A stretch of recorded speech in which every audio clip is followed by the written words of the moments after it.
नमो नमः बच्चों। अभिज्ञान शाकुंतलम के हम 15 श्लोक तक कर चुके हैं। इससे आगे आज हमें आरंभ करना है। इससे आगे देखिए यह संवाद है।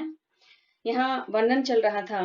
राजा दुष्यंत जैसे ही आश्रम की द्वार पर प्रवेश करते हैं तो वहां शुभ शगुन सूचित होता है। राजा को ऐसा लगता है कि यहाँ इस आश्रम में ये जो शगुन हो रहा है इसका यह फल कैसे संभव है, अर्थात मेरी जो दाहिनी भुजा फड़क रही है उसका क्या अर्थ होता है? सुंदर स्त्री की प्राप्ति। तो राजा ये सोच रहे कि यहाँ इसका फल कैसे, ये जो शकुन हो रहा है, ये जो मेरी दाहिनी भुजा फड़क रही है, इसका मुझे यहाँ फल कैसे मिल सकता है। जब यह सोच रहा होता है राजा, तभी नेपथ्य, देखिए नेपथ्य पर्दे में से क्या आवाज आती है? इतय इतय सख्यो, इधर से सखी। जैसे ही यह आवाज आती है, यह ध्वनि सुनाई देती है किसको? राजा को। तो राजा देखिए कर्णम दत्वा, कान लगाकर, अब राजा कान लगाकर ध्यान से सुनते हुए कि यह कहाँ से आ रही है आवाज। अये अरे दक्षिणेन वृक्ष वाटिकाम आलाप, वृक्ष वाटिकाम अर्थात वृक्ष वाटिका के दक्षिणेन दाहिनी ओर से, आलाप ईव श्रूयते, आलाप सा सुनाई दे रहा है। राजा को क्या सुनाई देता है कि वृक्ष वाटिका है, उसके दाहिनी ओर से वार्तालाप सा सुनाई दे रहा है। यावदत्र गच्छामि, तो वहीं जाकर देखता हूं, अर्थात करके वहीं जाता हूं। यावत मैंने जब, तो वहीं चलता हूं और देखता हूं कि वहां ये किसका वार्तालाप हो रहा है। आगे देखिए, परिक्रम अवलोक्य च, घूमकर और देखकर, अये अरे एताह तपस्वी कन्यका, ये तपस्वी कन्याएं, ये तपस्वी कन्याएं सब प्रमाण अनुरूपी, अपने अपने प्रमाण के अनुरूप, अर्थात अपने अपने सामर्थ्य के अनुरूप, सेचन घटई बाल पाद पिभ्य, घटई घड़ों के जल से सेचन सेंच रही है। घटई क्या होता है? घड़े, सेचन सेंचना, बाल छोटे छोटे, पाद पिभ्य मैंने पौधों को, वृक्षों को। तो जो छोटे छोटे जो वृक्ष हैं उनको अपने अपने सामर्थ्य के अनुसार, तपस्वी जो कन्याएं हैं वो अपने अपने सामर्थ्य के अनुसार घड़ों के जल से क्या कर रही हैं? सींच रही हैं। तो देखिए यहाँ इसी से आगे क्या है? पयो धातुमित एव अभिवर्तन्ते, अर्थात अब यहाँ पय का क्या अर्थ होता है बच्चों? जल से। धातुम देना, तुमुन प्रत्यय का प्रयोग है, देखो इसमें धातु में इत। एव अभिवर्तन्ते अर्थात पौधों को जल देने के लिए क्या कर रही है? कह रही कि धातुम पौधों को जल देने के लिए जो वो सींच रही हैं पौधे, वो किस तरफ आ रही है? एव अभिवर्तन्ते अर्थात इधर ही आ रही। जहां राजा जो है उनके वार्तालाप को सुन रहा है, जहां राजा कि ये क्या बातें कर रही हैं आपस में, ये क्या कार्य कर रही हैं, तो क्या है, वह तपस्वी कन्याएं उधर राजा की तरफ ही आ रही होती हैं। निपुणम निरूप्य, ध्यान से देख करके, अहो मधुर आसाम दर्शनम, अरे इनका दर्शन तो बहुत मधुर है। आसाम से यहाँ तात्पर्य क्या? शकुंतला है, और शकुंतला के साथ कौन है? उसकी प्रिय सखियां। अब प्रिय सखी कौन है शकुंतला की? दो प्रिय सखियां हैं, अनसुईया है और प्रियंवदा है। तो यहाँ आसाम मीन्स ये जो है इनका, इन कह रहे इनका जो है मधुर दर्शनम, दर्शन क्या है? मधुर है। अब ये सभी जो हैं जल सेचन के घड़ों से छोटे छोटे पौधों को जल देने के लिए इधर ही आ रही हैं। ध्यान से देखते हैं, ओह इनको देखना तो बहुत ही मधुर, अर्थात ये देखने में बहुत ही सुंदर है। इसके बाद बच्चों यहाँ आगे ये श्लोक है। अब इस श्लोक में वर्णन क्या है? राजा ये सोच रहे हैं जैसे ही उन्होंने देखा तपस्वी कन्याओं को कि ये तो बहुत ही सुंदर है, इनका दर्शन तो मधुर है, तो राजा जो है उसके मन में क्या विचार आ रहे हैं देखिए। अब यहाँ इसमें पहले पदच्छेद कर लेते हैं। शुद्धांत दुर्लभम इदम वपुः आश्रम वासिनो यदि जनस्य दूरीकृताः खलु गुणै उद्यानलता वनलता भी। अब यहाँ इस श्लोक में राजा के मन में क्या विचार आ रहे हैं तपस्वी कन्याओं को देखने के पश्चात, उसका वर्णन है। अब यहाँ कह रहे हैं यहाँ जो ये पद दिया है बच्चों शुद्धांत, इसका अर्थ क्या है? यहाँ अंत्यपुर में भी, दुर्लभम दुर्लभ, अंत्यपुर में भी दुर्लभ, इदम यह, वपु शरीर, आश्रम वासिनो आश्रम वासी, यदि जनस्य जन का, कि अंत्यपुर में भी दुर्लभ है, ऐसा सौंदर्य है तो अंत्यपुर में भी दुर्लभ है, वहां पर भी इतनी सुंदर स्त्रियां नहीं है जैसे ये तपस्वी कन्याएं हैं। यानी कि इदम वपु, यह शरीर, यदि किसी, यदि किसी आश्रमवासी नो जन, आश्रमवासी जन का है तो निश्चय ही,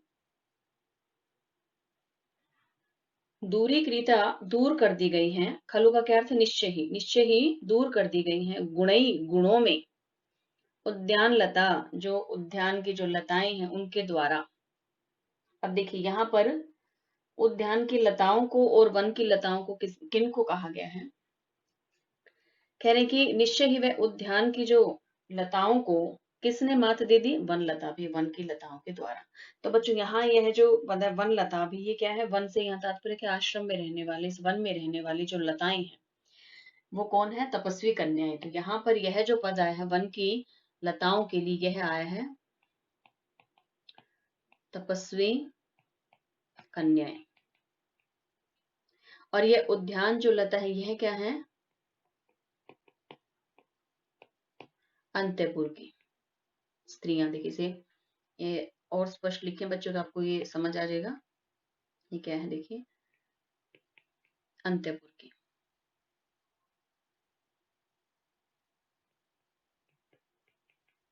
कन्याएं। अब यहाँ क्या कह रहे हैं? जो तपस्वी जो कन्याएं हैं, जो अंत्यपुर की जो कन्याएं हैं, स्त्रियां हैं, तो कह रहे जो वन की हैं उनके द्वारा मात दे देगी किनको? अंत्यपुर की स्त्रियों को, अंत्यपुर की कन्याओं को मात दे दी गई है, उन्हें तिरस्कृत कर दिया गया। कह रहे कि यदि यह शरीर, यदि इदम यह आश्रमवासिनो आश्रमवासी जनस्य व्यक्ति का, कह रहे कि वपु ऐसा मनोहर शरीर है जो क्या है? अंत्यपुर में भी दुर्लभ है, तो निश्चय ही वन लता भी, वन की लताओं के द्वारा, उद्यान लताएं, गुणई गुणों से, दूरी कृता तिरस्कृत कर दी गई हैं, दूर कर दी गई हैं। गुण कैसे? अपने सुगंधित, अपने जो कोमलत्व इत्यादि जो गुण है उनसे। तो यहाँ पर श्रेष्ठ, सुंदरता में श्रेष्ठ किनको बता दिया? तपस्वी जो कन्याएं हैं। बच्चों इस श्लोक में राजा के मन में क्या विचार आ रहा है कि अंत्यपुर की स्त्रियों से, अंत्यपुर की कन्याओं से ज्यादा सुंदर कौन है? तपस्वी कन्याएं। निश्चय से ही उन्होंने जो है अंत्यपुर में रहने वाली स्त्रियों को तिरस्कृत कर दिया। देखिए वहां पर क्या है कि सौंदर्य प्रसाधन का सारी सामग्री वहां विद्यमान होती है, लेकिन वन की जो कन्याएं हैं, वन की जो स्त्री, वहां जो है ऐसा कुछ भी नहीं होता, वहां सौंदर्य सामग्री नहीं होती। फिर भी कह रहे हैं कि ये अधिक सुंदर है। कौन? वन की लताएं, ये ज्यादा सुंदर है। तो बच्चों यहाँ आश्रम वासिनो जो यह जन, यह जो पद आया है आश्रम वासिनो जन से, इससे क्या है? शकुंतला इत्यादि का जो अर्थ है वह गृहित होता है। आश्रमवासी व्यक्ति से क्या तात्पर्य यहाँ पर? कौन? शकुंतला इत्यादि, तपस्वी जो कन्या वहां, ये किन के लिए आ रहा है? शकुंतला इत्यादि के लिए। तो कह रहे इदम वपु, अब यह जो पद आया इदम और वपु आया, इसका क्या अर्थ है? शारीरिक सुंदरता। किसका शरीर सुंदर है? जो आश्रमवासिनी है, जो क्या है? वन की लताएं। और बच्चों यहाँ यह जो पद है शुद्धांत, अब ये देखिए इससे तात्पर्य क्या है? राजाओं के अंत्यपुर से है, परंतु यहाँ पर लक्षणा से इसका अर्थ क्या लिया गया? अंत्यपुर में रहने वाली स्त्रियां वह। और जैसे वन लता भी जो लिया गया, वन लता भी का क्या आशय कि वन में बिना प्रयत्न के सिंचन आदि सुविधाओं से रहित होने पर भी लताएं जैसे खिली रहती हैं, और जो उद्यान की जो लताएं होती हैं उनको काट छांट और सिंचन इत्यादि की सुविधा मिलती है, फिर भी प्राकृतिक सौंदर्य के सम्मुख जो है ये उद्यान की जो लताएं हैं, इनका कृत्रिम जो सौंदर्य है वो उतना आकर्षक नहीं है, ये कहना चाह रहे हैं यहाँ। तो बच्चों इस श्लोक में कौन सा अलंकार आ गया? निदर्शना, क्योंकि इसमें असंबंध वस्तु संबंध रूप में वर्णित होने से हुआ है। तो इसमें श्लोक कौन, इसमें अलंकार कौन सा है इस श्लोक में? यही लिख देती हूँ, इसमें अलंकार आया बच्चों निदर्शन, देखिए यहाँ लिख देते हैं इस श्लोक में अलंकार है निदर्शना। साथ ही बच्चों इसमें अब आप देखेंगे छंद कौन सा है इसमें, आर्या। ये लिख देती हूँ मैं, इसमें आर्या छंद का प्रयोग है। और साथ ही बच्चों इसमें जो कुछ विद्वान हैं वह क्या मानते हैं कि इस श्लोक में दृष्टांत प्रतिवस्तु उपमा जो है अर्थांतन्यास अलंकार भी मानते हैं, परंतु यह उचित नहीं, क्योंकि ना तो यहाँ पर जो है बिंब प्रतिबिंब भाव है, ना ही सामान्य वस्तु द्वय का पृथक पृथक निर्देश है, न सामान्य विशेष अर्थ का समर्थन है। अतः यहाँ पर जो है ये अलंकार नहीं, कौन सा है, निदर्शन अलंकार है। और इसमें छंद बता दिए बच्चों, आर्य छंद है इसके अंदर। और अब देखते हैं इसमें व्याकरण से, इसमें व्याकरण की दृष्टि से जो इसमें अंदर पद है, देखिए यहाँ पर यह पद है शुद्धांत दुर्लभम। इस पद में क्या है, कितना है, शुद्धांत दुर्लभम, यहाँ तक है ये। इस पद में बच्चों यहाँ पर षष्ठी तत्पुरुष समास है, यही लिख देती हूँ मैं। ये पद कितना है, देखिए यहाँ तक है ये। इसमें षष्ठी तत्पुरुष समास है, इसका विग्रह क्या है, शुद्धांता नाम दुर्लभम, यह इसका विग्रह है, दुर्लभम हो गया। और देखते हैं बच्चों इसमें पद, देखिए आप, जनस्य में क्या है, षष्ठी भक्ति एक वचन का प्रयोग है, षष्ठी भक्ति है और एक वचन का प्रयोग इसके अंदर किया गया। बच्चों यहाँ विशेष रूप से वन की लताओं को किन्हें कहा गया है, जो तपस्वी कन्या है, जो तपस्वी स्त्रियां हैं वह है। और उद्यान लता क्या है, जो अंत्यपुर की स्त्रियां, अंत्यपुर की जो कन्याएं हैं। आश्रम वासिनो जन यहाँ पर किसके लिए है, शकुंतला के लिए। तो बच्चे इस तरह के जो है वस्तु प्रश्न भी इसमें पूछे जा सकते हैं। साथ ही श्लोक की व्याख्या तो आती ही है पेपर में, लेकिन वस्तु प्रश्न जो है इस तरह से ही इसमें पूछे जाते हैं कि यह आश्रमवासी न जन जो है यह पद किसके लिए प्रयुक्त हुआ है, या वन की लताओं को जो है किन्हें कहा गया, या वन की लताओं के द्वारा किसको मात दे दी गई है गुणों में, या उद्यान की लताएं कौन सी, इस तरह से इसमें प्रश्न आता है। इसके बाद अब आगे देखिए, इसमें आगे जो वर्णन आ रहा है, देखिए श्लोक के बाद क्या कह रहे हैं इसमें, यावद इमाम, यावत इमाम छायामाश्रित्य प्रतिपालयामि। अब राजा इसमें क्या, यह जो वार्तालाप हो रहा था और राजा ने जो देखा, जो सुना है, क्या कह रहे हैं अब इसमें, अच्छा तो मैं इस वृक्ष की छाया का आश्रय लेकर, यावत इमाम छायामाश्रित है, जब तक मैं इस वृक्ष की छाया में खड़ा होकर प्रतिपालयामि प्रतीक्षा करता हूँ, देखता हूँ कि तीनों क्या करती हैं और आपस में या परस्पर क्या वार्तालाप करती है। इति विलोकयन स्थित है, ऐसा यह कहकर देखता हुआ खड़ा रहता है। राजा ने यह किससे कहा, किसी से नहीं, स्वयं से बात कर रहे हैं राजा अपने, उनके मन में विचार आ रहे हैं, वह किसी से वार्तालाप नहीं कर रहे हैं, वह क्या है वहां पर छिप कर, कहा वृक्ष की छाया में वो खड़े हैं, और वृक्ष की उसके पीछे खड़े होकर के वहां पर ये छिप करके सब कुछ दृश्य जो है वो देख रहे हैं कि ये क्या कार्य करती हैं अब आगे, ये तपस्वी करने, और इनका जो है वार्तालाप क्या है, कैसे क्या ये बातचीत करती है। इसलिए राजा ये सब देखने के लिए वृक्ष के पीछे जो है खड़ा हो जाता है छाया में। अब यहाँ देखिए, ततः प्रविश्यति, तभी प्रवेश होता है, यथोक्त व्यापारा, जैसा ऊपर व्यापार कहा गया था कि जल से वो सेचन कर रही हैं, जल के घड़े उन्होंने लिए हुए हैं, इसी व्यापार के साथ सहसात सखी भयाम शकुंतला, शकुंतला का अपने सखियों के साथ जो है प्रवेश होता है, जो ऊपर जो कार्य कहा गया है उस कार्य को करते हुए, अर्थात पौधों को सिंचन का कार्य। शकुंतला इत इत सख्यो, इधर से सखी। अनसुईया, अब यह अनसुईया शकुंतला की जो सखी है क्या कह रही है, हला शकुंतले, हे सखी शकुंतला। अब देखिए यहाँ इसमें यह जो पद प्रयोग किया हला, हला क्या होता है, इसका क्या अर्थ है, देखिए नाट्य शास्त्र के अनुसार समान अवस्था वाली, जो समान अवस्था वाली, समान आयु वाली जो सखियां हैं वो क्या है, परस्पर एक दूसरे को क्या कहकर संबोधित करती हैं, हला। ये किसके अनुसार है, नाट्य शास्त्र के अनुसार है बच्चों, नाट्य शास्त्र के अनुसार है। देखिए उसमें क्या दिया है, इसमें पंक्ति जो है यहाँ लिख देते हैं इसको, समानाभिस्तथा सख्यो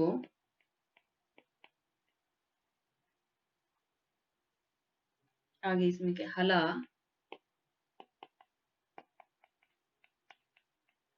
भाष्या परस्परम।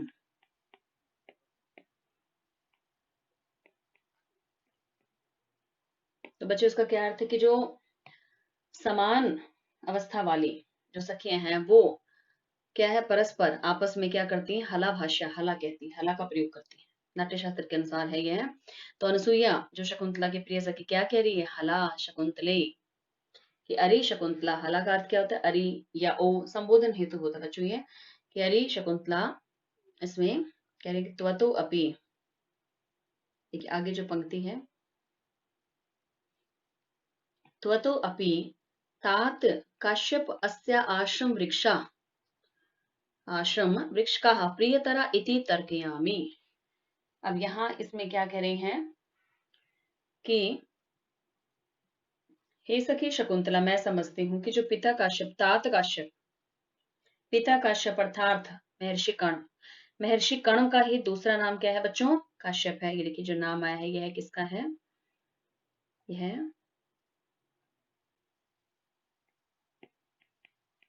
महर्षि कर्ण का दूसरा नाम है। महर्षि कर्ण का क्या नाम है दूसरा बच्चों, काश्यप।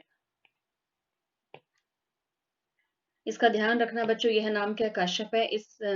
आप देखेंगे इसके बाद अभिज्ञान शकुंतला में जो अंतिम जो अंक है वहां पर क्या नाम आता है, कश्यप। और कश्यप कौन है, मरीचि ऋषि। तो उनका नाम कश्यप है, और यहाँ इनका क्या नाम है, महर्षि कर्ण को जो दूसरा जो नाम है वह है काश्यप। थोड़ा सा ही अंतर है इसमें। तो कह रहे हैं कि जो पिता जो काश्यप हैं, आश्रम वृक्ष का, आश्रम के ये जो पौधे हैं, जो वृक्ष हैं, प्रियतरा, कह रहे प्रियतरा इति, तुमसे भी अधिक प्रिय है। इति तर्कयामि, ऐसा तर्क देती है, ऐसा कहती है कि इति तर्कयामि, मैं तो यह तर्क देती हूँ, मैं यह समझती हूँ कि देखिए कि सखी शकुंतला पिता काश्यप को तुमसे भी अधिक प्रिय कौन है, ये आश्रम के वृक्ष। अब देखिए आगे क्या कह रहे हैं इसमें, येन जिसके कारण क्या, नव मालिका कुसुम पेलवापी, जिसके कारण क्या, नव मालिका के पुष्प के समान सुकोमल। नव मालिका का क्या अर्थ होता है बच्चों, यहाँ पर क्या है, ये चमेली के फूल के समान कहा है इसको। यह किसके, नव मालिका का यहाँ अर्थ क्या है, चमेली का, कुसुम का अर्थ क्या हो गया यहाँ पर, फूल। उनके समान ही जो क्या है, पेलवापी अर्थात जो सुकोमल है। त्वम एते शाम, अब कह रहे हैं त्वम एते शाम, तुम्हें भी इन पौधों के, देखिए इसके बाद पता है आल वाल, इसका क्या अर्थ होता है, थाल या जो क्यारियां जो भरने का जो कार्य है, कि पौधे में जो पानी दे रही हो, जो क्यारियां भर रहे हो, उसको क्या कहते हैं, आल वाल। उसको क्या कहते हैं बच्चों, आल वाल पद होता है उसके लिए, क्यारियां भरने के लिए, पूर्ण करने के लिए नियुक्त किया गया है। अब यहाँ अनसुईया क्या कह रही है कि मुझे तो हे सखी शकुंतला ऐसा लगता है कि पिता काश्यप को तुमसे भी अधिक प्रिय क्या है, ये आश्रम के वृक्ष हैं, इसीलिए जो है यहाँ पुष्प के समान सुकोमल भी तुम्हें, यानी कि यहाँ पर जो है चमेली के फूल के समान कोमल किसको कहा गया, शकुंतला को, कि तुम्हें भी जो है ऐसे कार्य में नियुक्त कर दिया गया। तो यह विशेषण किसके लिए आ गया बच्चों, कौन है यह, नव मालिका कुसुम चमेली के पुष्प के समान कौन है यहाँ पर, शकुंतला। तो यह पद जो है किसका विशेषण है, शकुंतला का।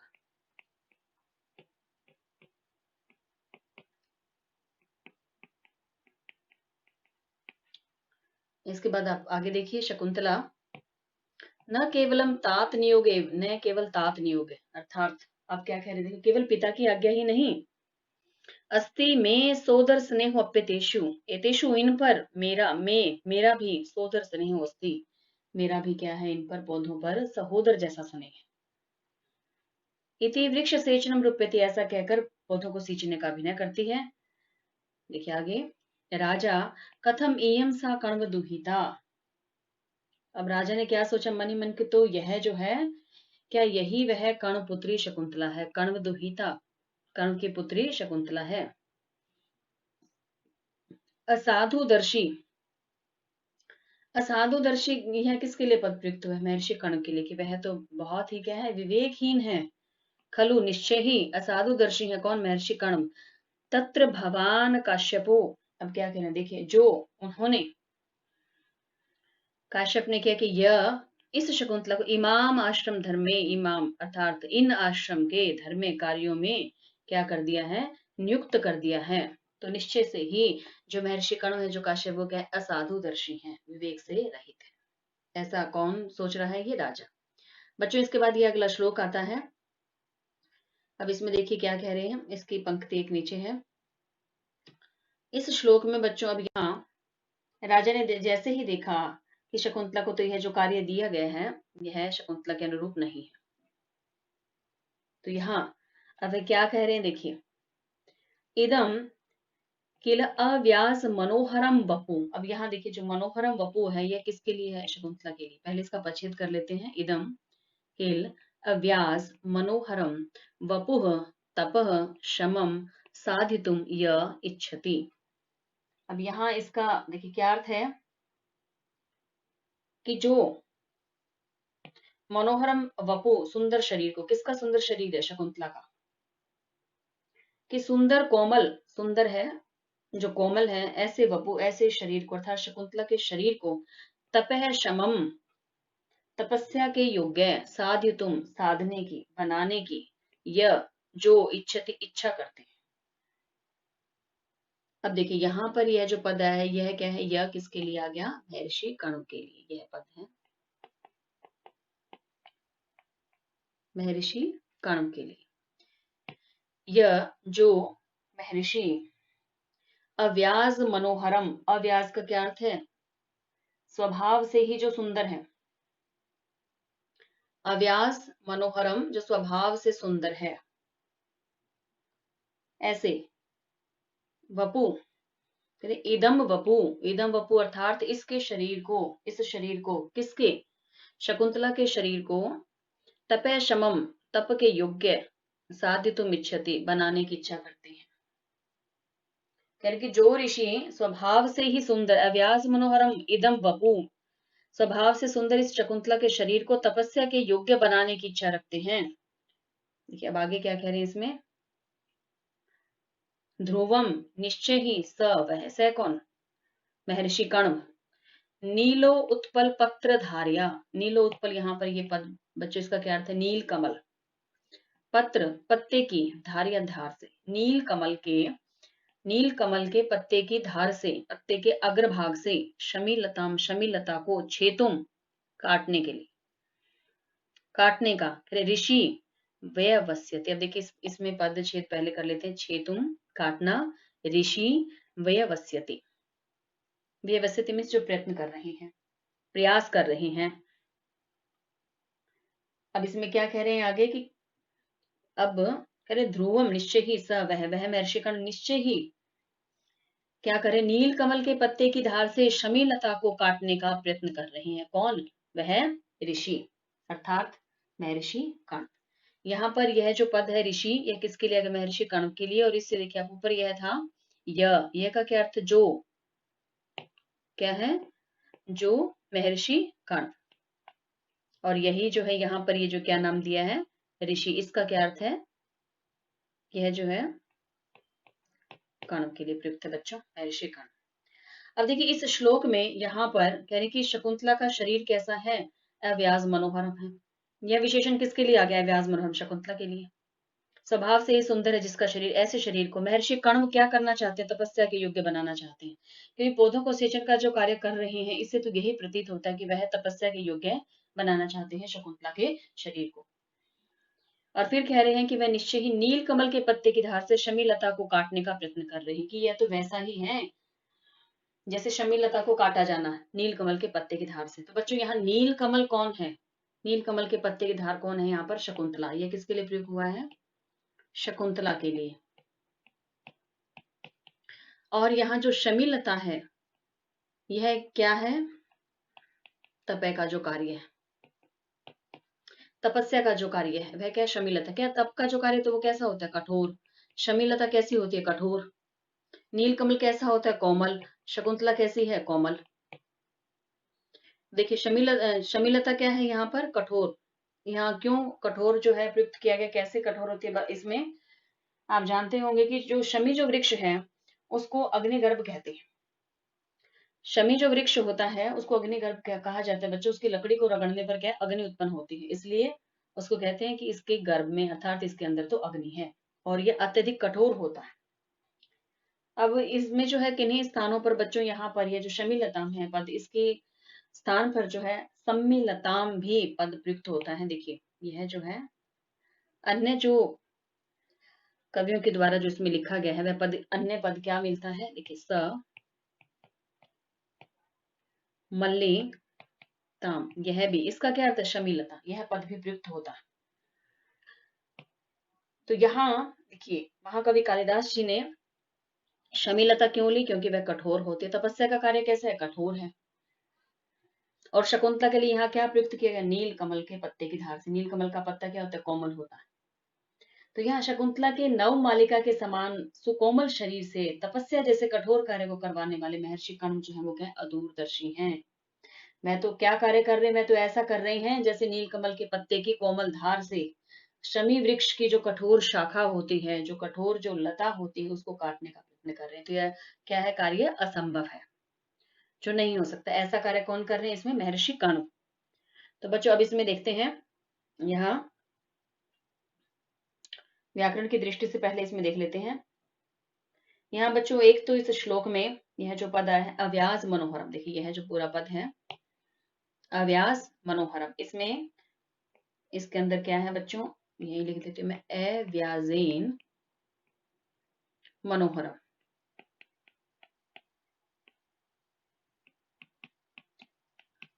तृतीय तत्पुरुष समास का इसके अंदर प्रयोग है।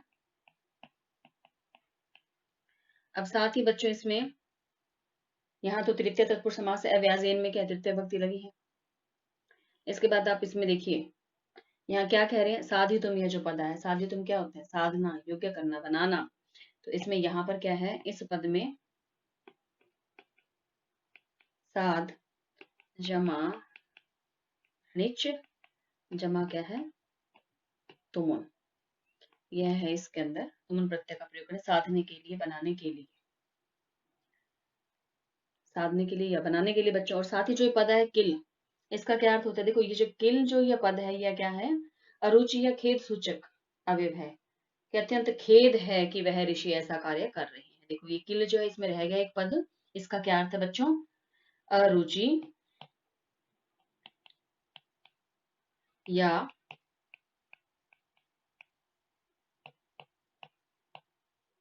खेद सूचक अवयव होता है यह, कि खेद है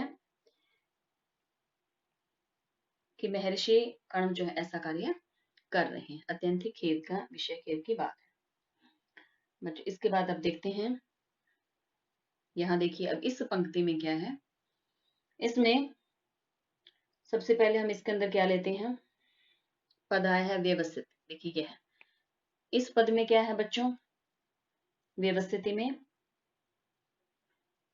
वी जमा अब जमा सो, और साथ में क्या है, ये लट लकार है बच्चों, प्रथम पुरुष एक वचन का प्रयोग है इसमें। दूसरा इस श्लोक में, ये जो श्लोक है बच्चों इसमें क्या है, इस श्लोक के अंदर कौन सा अलंकार है वह लिखते हैं, यही लिख देती हूँ बच्चों मैं, यहाँ देखिए स्पेस में यहाँ लिख देते हैं अलंकार इस श्लोक के अंदर कौन सा, निदर्शना।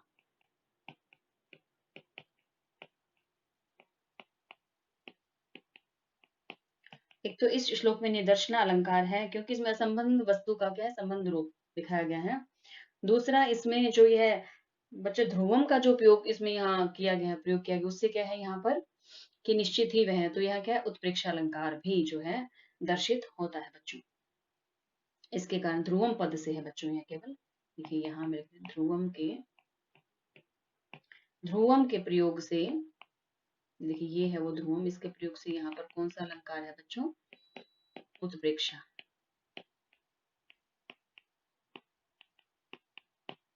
और साथ ही बच्चों इसमें छंद कौन सा है, छंद है इसके अंदर वंशस्थ, वंशस्थ छंद का प्रयोग है इस श्लोक में। या तो आप जानते कि क्या वंशस्थ जो छंद होता है, क्या जतऊ तो वंशस्थ मुदीरितम जरऊ, अर्थात जिसके प्रत्येक चरण में क्रम से जगन तगन जगन और अगन, इस तरह से जो है क्रम में 12 वर्ण होने पर वंशस्थ छंद होता है। तो यहाँ पर भी बच्चों इसी प्रकार से इसमें 12 वर्ण है, तो यहाँ कौन सा है, वंशस्थ छंद है। दूसरा बच्चों यहाँ इस श्लोक के द्वारा अभिप्राय नामक नाट्य अलंकार का निर्देश हुआ है। देखिए इसे यहाँ, इसमें मैं इसे यहाँ ऊपर लिख देती हूँ। इस श्लोक में क्या है बच्चों, अभिप्राय नामक क्या है, नाट्य अलंकार का निर्देश हुआ है। नाट्य अलंकार इकट्ठा ही लिख देते हैं, इसमें निर्देश हुआ है बच्चों। इसमें सादृश्य के कारण असंभव कार्य की कल्पना की गई है। नीले कमल के पत्ते की धार से शमीलता का छेदन रूपी जो संभव कार्य उसका वर्णन हुआ है। तो यहाँ पर क्या है, अभिप्राय नामक नाट्य अलंकार का जो है निर्देश किया गया। तो बच्चों अभी से आगे चलते हैं। यहाँ देखिए अब इसमें, यहाँ आप देखिए आगे जो वर्णन आ रहा है। यहाँ तो क्या है, राजा के मन में जो विचार आ रहे थे, राजा जो सोच रहा था उसका वर्णन था बच्चों। यहाँ कह रहे भवतु अच्छा पादप अंतरहित। अब ये देखिए वृक्ष के पीछे वो छिपे हुए हैं, वृक्ष के पीछे क्या है, वो छिपे हुए कह रहे। तो तब तक मैं इस वृक्ष की ओट में ही, ये मैंने ही विश्रब्दम रह करके, मतलब विश्राम करते हुए यहीं पर तावा देनाम पश्यामी, इनको देखता हूँ अब।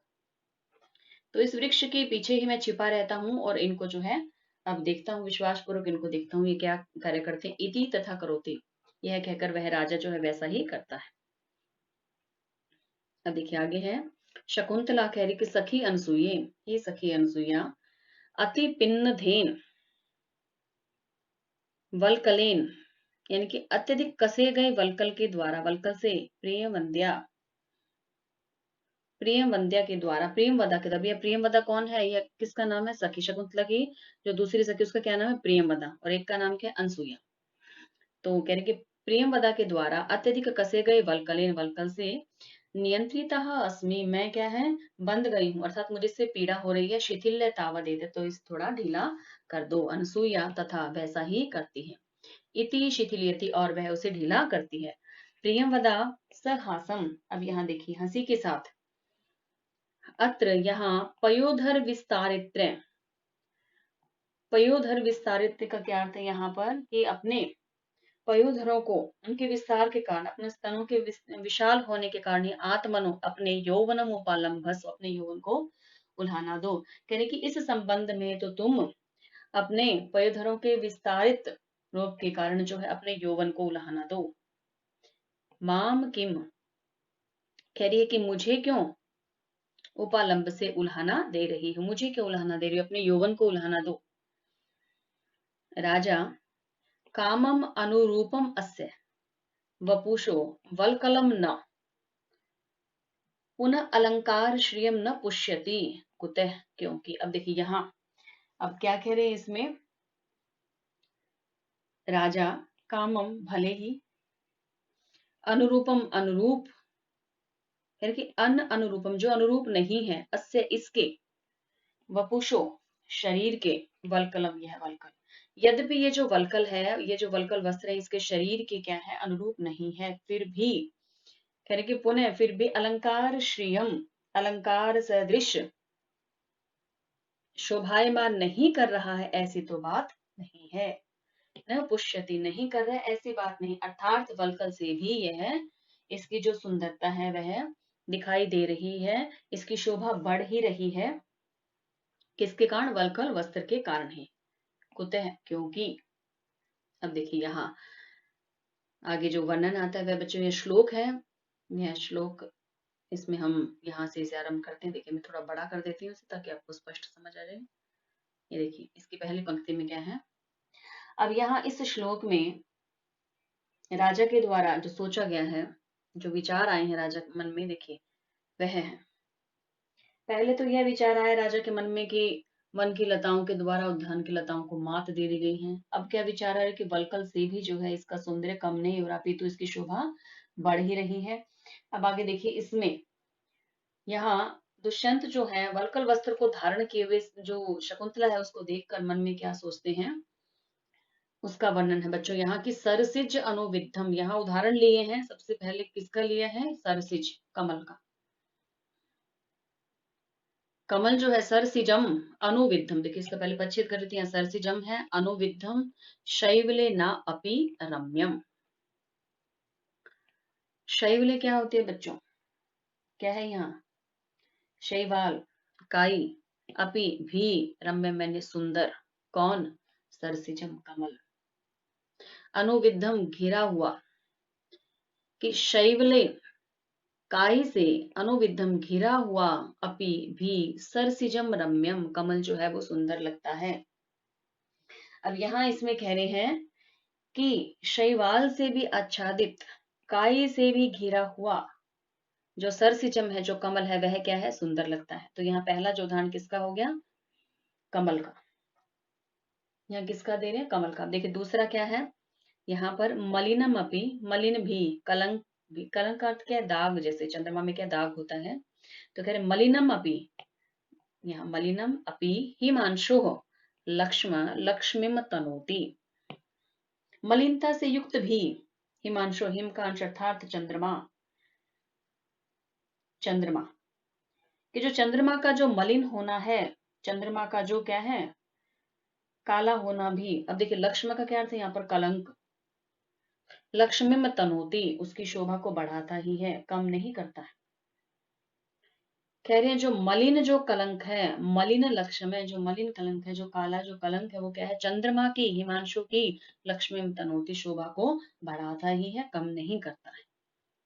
तो यहाँ बच्चों इसमें क्या है, कमल का उदाहरण दे दिया और यहाँ पर हिमांशु चंद्रमा का दे दिया। इससे आगे देखिए, इयम अधिक मनोज्ञा, वल्कलेन अपि तन्वी।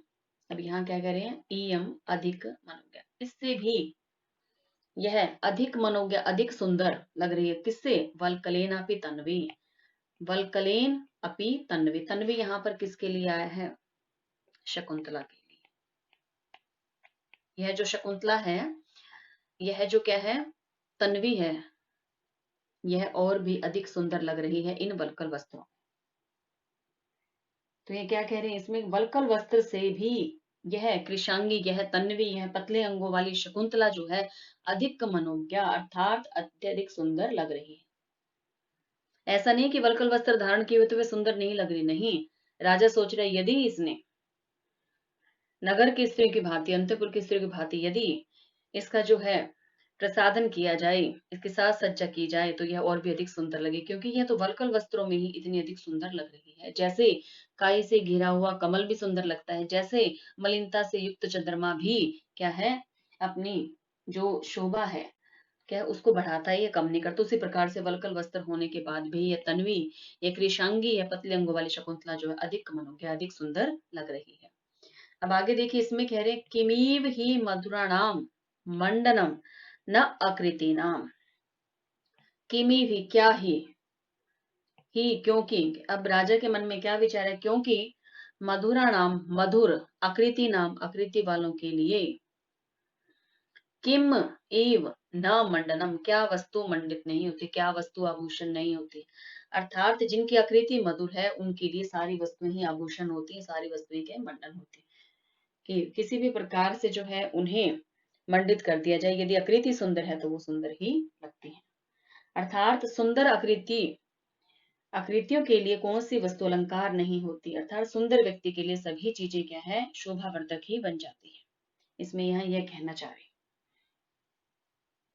तो बच्चों यहाँ इसमें देखिए, क्योंकि कमल जो है वह भी सुंदर लगता है, काई से घिरा हुआ होने पर, चंद्रमा भी कलंक होने पर भी जो है, मलिनता से युक्त होने पर भी जो है उनकी शोभा कम नहीं होती। इसी प्रकार से वल्कल वस्त्रों से युक्त शकुंतला की शोभा भी कम नहीं हो रही है। तो राजा कह रहे सुंदर आकृति वालों के लिए जो है क्या चीज आभूषण नहीं होती। तो बच्चों यहाँ इसमें कालिदास जी क्या कहना चाह रहे हैं कि हमें जो है कमियां नहीं देखनी चाहिए किसी के अंदर भी, हमें अपितु उसके गुण देखने चाहिए। यह भी संदेश दे रहे हैं यहाँ कालिदास, जैसे कि देखिए काई से घिरा हुआ है, शैवाल से घिरा हुआ है, लेकिन कमल फिर भी सुंदर होता है। तो कह रहे हैं कि आप जो है दूसरों में कमियों को देखने की अपेक्षा जो है ऐसी दृष्टि अपनाइए कि आप उनमें गुण देखें, कमियां नहीं देखें। यह संदेश जो है यहाँ कालिदास जी देना चाह रहे हैं। और बच्चों इसमें अब देखते हैं यहाँ व्याकरण की दृष्टि से क्या है। एक तो बच्चों इस श्लोक में जो छंद है वह कौन सा है, मालिनी। इस श्लोक में छंद है मालिनी, मालिनी छंद का प्रयोग है बच्चों। दूसरा, इसमें मालिनी छंद का तो आप जानते हैं लक्षण नन में यह युति मालिनी भोगी लोकई, अर्थात जिसके प्रत्येक चरण में नगन नगन मगन यगन और यगन हो। 8वें में 7वें वर्ण पर यति हो, उसे क्या कहते हैं? मालिनी छंद कहते हैं। ये 15 वर्णों का छंद है बच्चों। तो यहाँ इसमें कौन सा छंद आ गया? मालिनी छंद है। दूसरा, इस श्लोक में जो है उपमान उपमेय के एक ही सौंदर्य रूप धर्म का पृथक पृथक वाक्यों के द्वारा निर्देश किया गया है। तो यहाँ पर कौन सा अलंकार है? प्रति वस्तुपमा अलंकार। अलंकार का प्रयोग है बच्चों यहाँ पर।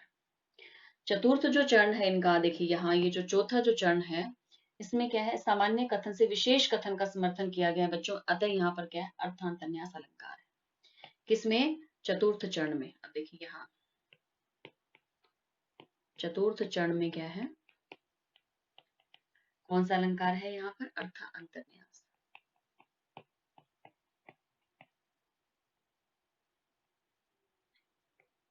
अर्थांतन्यास अलंकार है बच्चों। और यदि इसमें समग्र श्लोक में देखा जाए तो यहाँ जो है कौन सा अलंकार है? इसमें प्रति वस्तु। ये किसमें है बच्चों? यह है समग्र श्लोक। पूरे श्लोक में है, ये जो प्रस्तुत श्लोक है उसमें। तो इसमें मैं यहाँ क्या लिख दूँ? इसमें समग्र श्लोक लिख दूँ कि देखिए यहाँ इसको क्या कर देते हैं? प्रस्तुत लिख देते हैं। प्रस्तुत जो श्लोक जो आप पढ़ रहे हैं बच्चों इस श्लोक में, इसमें क्या है? यदि संपूर्ण श्लोक को देखा जाए तो प्रतिवस्तुमा अलंकार है, अन्यथा इसमें चौथे चरण में कौन सा? अर्थांतन्यास अलंकार का प्रयोग है। साथ ही बच्चों अब इसमें देखते हैं यहाँ पर व्याकरण की दृष्टि से क्या इसमें युक्त है। देखिए यह जो पंक्ति है, किमी भी मधुर नाम मंडम नाकृति नाम, यह अत्यंत ही प्रसिद्ध सूक्ति है महाकवि कालिदास जी की। ये जो है प्रचलित प्रश्नों में भी पूछ ली जाती है कि यह पंक्ति जो है किस अंक में आई है, कौन से अंक में आई है। और इसमें इस सूक्ति कथन से क्या है? शकुंतला के अनुपम रूप सौंदर्य की व्यंजना हुई है बच्चों इसमें। अब देखिए इसके अंदर जो और प्रयोग है देखते हैं इसमें। यहाँ देखिए इसमें जो पद आ रहा है, सबसे पहले यहाँ इसमें करते हैं जो अनुविधम जो पद है बच्चों, अनुविधम, इसके अंदर क्या है? मैं इसे यही लिख देती हूँ। इसमें है बच्चों अनु जमा विध और जमा प्रत्यय का प्रयोग है। इसी प्रकार से आप देखिए इसमें और जो आ रहा है, ये देखिए रम्यम है बच्चों। इसमें रम्यम में क्या है? रम जमा यत प्रत्यय का प्रयोग है इसके अंदर। इसी प्रकार से आप इसमें देखिए यहाँ तनोति जो आ रहा है बच्चों, यहाँ पर देखिए जो तनोति जो पद है इसमें क्या है? तनु है और लट लकार है बच्चों, प्रथम पुरुष है और एक वचन का प्रयोग है बच्चों यहाँ पर इसके अंदर। तो बच्चों इससे अब आगे इस श्लोक में यहाँ जो है उदाहरण दिए हैं किसका? कमल का, दूसरा चंद्रमा का, और उसके बाद वल्कलेन से युक्त किसका? तन्वी शकुंतला का। शकुंतला को इन सबके समान बताया कि सुंदर है। और उसके बाद में यह प्रसिद्ध सूक्ति कहेगी कि मधुर आकृति वालों के लिए क्या चीज सुंदर नहीं होती, अर्थात सब कुछ ही सुंदर होता है। आगे देखिए क्या कह रहे इसमें। यहाँ शकुंतला कह रही है अग्र तो अवलोकन, आगे देखकर। अब शकुंतला ने जैसे ही आगे देखा, आगे कौन थे इसमें? राजा। तो इसमें क्या है कि शकुंतला आगे की ओर देखकर, राजा दिखाई देते हैं क्या आगे? नहीं। जैसे शकुंतला अग्र तो यहाँ किसके लिए प्रयुक्त हुए? आगे उन्हें क्या दिखाई देता है? केसर का छोटा सा वृक्ष हवा से हिलाएगी पल्लव रूपी अंगुलियों से मुझे शीघ्र बुला रहा है, ऐसा कौन है? शकुंतला। तो अग्र तो किसके लिए यहाँ पर आगे? केसर का छोटा वृक्ष है जो उसके लिए। देखिए यहाँ इसे देखते हैं अब इस पंक्ति में क्या है। एवं इस प्रकार वातेरित वायु के द्वारा हिलाए गए पल्लवा पत्ते, जिसके पत्ते जो है वायु के द्वारा हिल रहे हैं, ऐसे हिलाए गए पत्ते वाले कह रहे केसर वृक्ष कही है, जो केसर का छोटा सा जो वृक्ष है। माम मुझे कह रहे अंगुली भी, अंगुलियों से क्या कर रहा है? अंगुली भी त्वरयतीव अत्यंत शीघ्रता से मुझे बुला रहा है। कौन? केसर का वृक्ष। कौन कह रही है? शकुंतला। कि जैसे वायु चल रही है, वायु के द्वारा उसके पत्ते हिल रहे हैं, किसके? केसर वृक्ष के। तो शकुंतला को क्या लग रहा है कि यह जो है अपनी पल्लव रूपी अंगुलियों से मानो मुझे शीघ्र बुला रहा है, तो मैं इसके पास जाती हूँ, सबसे पहले इसको सेचती हूँ। देखिए यहाँ यावदेनम संभावयामी, तो सबसे पहले इसका मैं सम्मान करती हूँ, सेचती हूँ, अर्थात इसको पहले जल देकर इसका मान कर लूं। इति प्रकृति, और ऐसा कहकर वह घूमती है। आगे देखिए प्रियंवदा, अब दूसरी सखी क्या कह रही, हला शकुंतले, सखी शकुंतला, अत्रेव तावन मुहूर्तम तिष्ठ, तुम थोड़ी देर तक यही ठहरो। तो देखिए क्या कह रहे हैं, थोड़ी देर तक तुम यही ठहरो, ऐसा कहा। यावत्येयोपगत्या लतासनाथ इव अयम केसर वृक्ष के प्रतिभाति। क्यों, ऐसा क्यों कहा प्रियंवदा, क्या कह रहे हैं कि तुम्हारे समीप रहने से, कह रहे कि ईव अयम, अयम यह केसर वृक्ष का, केसर का जो वृक्ष है, प्रतिभाति प्रतीत हो रहा है, किसके समान, लता सनाथ ईव, ये किसके समान प्रतीत हो रहा है, सनाथ लता की भांति। किसके, कह रहे कि तव्य उपगत्य, तुम्हारे पास में रहने से यह जो केसर का जो वृक्ष है यह लता से युक्त सा प्रतीत होता है, अर्थात तुम्हारे समीप रहने से ये लता रूपी नायिका से अलंगित सा लगता है। ऐसा कौन कह रही है, प्रियंवदा। तो शकुंतला कह रही है अतः खलु प्रियम वदामी, प्रियम वदासी, तो हम इसलिए तुम्हें प्रिय बोलने वाली कहा गया है, इसलिए तो तुम प्रियवदा हो, क्योंकि तुम सदा ही प्रिय या मधुर बोलती हो, इसलिए तो तुम इसमें, तुम्हारा जो है ये नाम क्या है, प्रियवदा रखा गया। अब राजा देखिए कह रहे प्रियम अपि तथ्यम आह शकुंतला प्रियवदा। अब राजा क्या कह रहे, प्रियवदा ने जो है शकुंतला से बात करके, मतलब क्या है कि शकुंतला से जो बात की, प्रिय बात के साथ सत्य बात भी कही। अब राजा को क्या लगता है कि शकुंतला ने कहा कि तुम प्रिय बोलने वाली हो, प्रियवदा से कहा।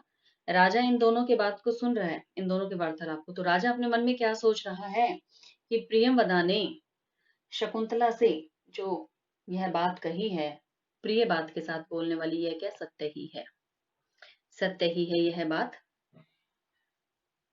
अब देखिए आगे कह रहे हैं कि अस्या खलु निश्चय ही, इसका बच्चों इसके बाद आगे जो श्लोक है, इसके बाद श्लोक आता है जिसमें राजा जो मन में सोच रहा है, राजा के द्वारा ही कहे गए ये विचार हैं जो उसके मन में आ रहे हैं। देखिए इसमें क्या है आगे, करके अधर किसले रागे, अधर होठ किसले कौपल के समान रागे राग वाले हैं, किसके, शकुंतला के। अब राजा ने सोचा प्रियवदा ने तो सत्य ही बात कही है कि शकुंतला है ही इतनी सुंदर, तो क्या कह रहे हैं कि इसके जो होठ हैं वह कैसे हैं, नई नई कौपल के समान क्या है, राग से युक्त है, लालिमा से युक्त है। बच्चों इसमें क्या किया है कि लता से तुलना करती है, इस श्लोक में शकुंतला की जो तुलना की है वो लता के साथ की है। अब लता में सबसे पहले क्या है, जो नई नई जो कौपलें निकलती हैं उसके समान क्या है, शकुंतला के होठ, होठ कैसे हैं, कौपल के समान राग वाले। देखिए आगे, कोमल विटप अनुकारिणो बाहु, अब यहाँ देखिए कोमल, कोमल विटप अनुकारिणो बाहु। अब यहाँ बाहु भुजाएं, शकुंतला की भुजाएं कैसी हैं, कोमल विटप, कोमल शाखा का अनुकरण, अनुकरण करने वाली, जो कोमल जो शाखाएं हैं। अब यहाँ देखिए लता से तुलना की, लता में सबसे पहले नई जो कोमल है उसको ले लिया, उसके बाद अब यहाँ पर क्या कह रहे हैं, उसकी जो शाखाएं हैं, जो विटप हैं, जो कोमल हैं, उन शाखाओं का अनुकरण करने वाली भुजाएं हैं किसकी, शकुंतला की। शकुंतला की भुजाओं को किसके समान कह दिया, कोमल विटप अनुकारिणौ, अर्थात कोमल शाखाओं का अनुकरण करने वाली, कोमल शाखाओं की भांति जो है भुजाएं हैं। आगे देखिए क्या कह रहे हैं इसमें, कुसुमीव, फूलों के समान, कुसुमम ईव, इसका परिच्छेद करते हैं तो कुसुमम ईव लोभनीयम यौवनम अंगेशु सन्नतम। अब यहाँ कह रहे हैं कि कुसुम ईव, फूलों के समान, लोभनीयम सुंदर, लोभनीय, यौवनम यौवन जो है वो अंगेशु अंगों में, सन्नतम व्याप्त है, किसके, शकुंतला के। कि शकुंतला के जो अंगेशु अंगों में सुंदर यौवन व्याप्त है, किसके भांति, कुसुमी फूलों के समान। अब लता पर फूल भी तो आएंगे, तो फूलों के समान क्या कह दिया, सुंदर क्या है, यौवन जो है वो व्याप्त है। अब जैसे जब फूल खिलते हैं बच्चों, देखो पहले नई कौपल और उसके बाद में कोमल शाखाएं, और फिर फूल जब आते हैं तो फूलों से युक्त जो है वह क्या है, बहुत ही सुंदर, जो लता बहुत सुंदर लगती है जब उस पर फूल खिले हो, तो इसी प्रकार से शकुंतला भी अब जो है बहुत सुंदर लग रही है। क्यों, युवा अवस्था, यौवन जो आने पर यह अत्यंत ही सुंदर लग रही है, जैसे जब फूल खिलने पर लता सुंदर लगती है। मतलब यहाँ पर फिर क्या, अंगेशु जो अंगेशु यौवनम, यह जो पद से क्या ध्वनित हुआ है कि शकुंतला जो है वह क्या है, अब युवावस्था में होने पर रूप और यौवन से युक्त है, उसके अंगों में जो है मनोहर यौवन व्याप्त है। तो बच्चों एक तो इस श्लोक के अंदर उपमा अलंकार का प्रयोग है, इसमें शरीर के अंगों के सादृश्य शोभा का वर्णन कर दिया। अतः यहाँ पर अलंकार में यहाँ लिख देती हूँ, इसमें इस श्लोक में अलंकार कौन सा है, उपमा, बहुत ही सुंदर उपमा की है। उपमा अलंकार का प्रयोग है, क्यों, क्योंकि इसमें होठ किसके समान बता दिए, कोमल के समान, भुजाएं किसके समान बता दी, कोमल शाखाओं का अनुकरण करने वाली है, और जो अंगों में जो यौवन व्याप्त है वह किसके समान बता दिया, फूलों के समान। तो इसमें कौन सा अलंकार है बच्चों, उपमा। साथ ही अब देखिए इसमें छंद कौन सा है, यहाँ पर आर्य छंद है बच्चों इसमें। इसके साथ ही इस श्लोक में यहाँ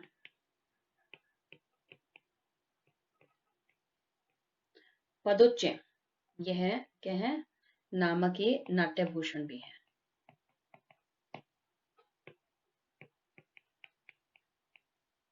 नाट्यभूषण है बच्चों, क्योंकि संबंध अर्थ के अनुरूप पदों का प्रयोग करने पर पदोच्चय नामक भूषण होता है। तो यहाँ पर क्या है, पदोच्चय नामक नाट्यभूषण है। अब बच्चों इसमें देखते हैं, यहाँ अलंकार यदि हम इसमें हम कर चुके, अलंकार भी कर चुके, हम देखते हैं इसमें व्याकरण की दृष्टि से कोई पद जो मिलता है, तो देखिए जैसे लोभनियम है। अब लोभनियम में यहाँ पर क्या है, इसमें कौन सा प्रत्यय लगा हुआ है, अनियम है, अर्थात अनियर प्रत्यय है पीछे इसमें। यहाँ क्या है, धातु कौन सी इसमें, लोभ है, लुभ धातु है, और ये बना कैसे बच्चों, इसमें ये शब्द लोभ जमा अनियर, यह प्रत्यय इसके अंदर लगा हुआ है। इसके बाद आप देखिए इसमें जो और पद आता है सन्नधम, यह जो पद है इसमें क्या है, सम जमा नह जमा, इसमें क्या है, त प्रत्यय का प्रयोग है। इसी प्रकार से यहाँ देखिए किसले राग है, यह जो पद आ रहा है इसमें क्या है बच्चों, बहुब्री समास का प्रयोग है। बहुब्री समास है इसके अंदर, और इसका विग्रह क्या है, देखिए किसलस्य राग है, ईव राग है, यस्य से, यह ऐसे कौन है इसमें, शकुंतला। तो बहुब्री समास का इसके अंदर प्रयोग है। साथ ही बच्चों आप देखिए इसमें और देखें तो यहाँ एक पद और है, लोभ नियम। लोभ नियम का तो मैं बता ही चुकी हूँ आपको। बच्चों इसमें आपने जो देखिए इसके अंदर वर्णन आया था बच्चों केसर वृक्ष का, इसके बारे में भी आप शायद जानते ही होंगे। इसे क्या कहा जाता है, इसका जो दूसरा नाम है बच्चों क्या है, मौलश्री है। मौलश्री भी कहते हैं इसे, या इसे जो है बकुल वृक्ष भी कहा जाता है, इसे ही मौलश्री भी कहते हैं बच्चों, बकुल वृक्ष भी कहते हैं। इससे तो ऊपर हम कर ही चुके हैं। तो बच्चों यहाँ इसमें हम यहाँ तक हम कर चुके हैं आज, ये इसमें 19 श्लोकों तक हमारा हो चुका है बच्चों। इससे आगे का हम अगले लेक्चर में करेंगे बच्चों। तब तक के लिए अस्तु, नमो नमः।